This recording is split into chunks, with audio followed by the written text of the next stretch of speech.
every case that I've dove deep into on this wrongful conviction stuff, you know, the four exonerees that I've interviewed on open mic, I mean, there's always a you know, except for one, there's a jailhouse informant. These are the scummiest people I've ever met. I never met them, but I read about them, and I wouldn't want to meet them. I mean, they'll just lie to save, you know, their own asses, and it's so obvious what the prosecutors are doing and what the detectives and police are doing. So, what kind of laws can you get? Have you been successful in trying to keep that corruption to a minimum?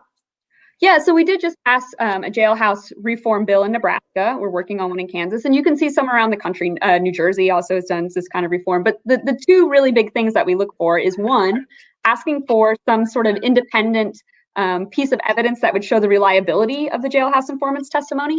So we have reliability hearings for other kinds of evidence, right? Scientific evidence and other things that come in. Why aren't we having reliability evidence for jailhouse informants when they're incentivized to have something that corroborates that what they're saying is true and accurate?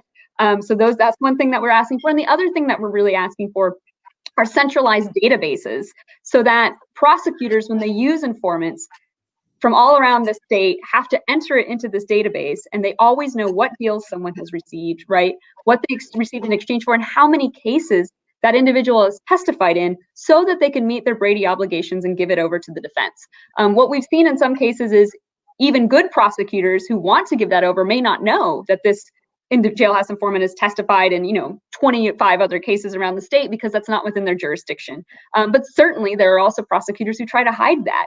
And if it's in a centralized location and everyone could know that, good prosecutors won't want to use those informants, and we'll be able to undermine those who would be nefarious and try to hide the use of them because of that centralized location. And have you gotten those three asks passed in any one state? New Jersey has a reliability hearing, and I'm not quite sure if I can remember if they have the database, because I'd have to go refer to the organizations that were there. But in Nebraska, we do have the database that is being implemented. That they will have to do that tracking system. I mean, that's amazing.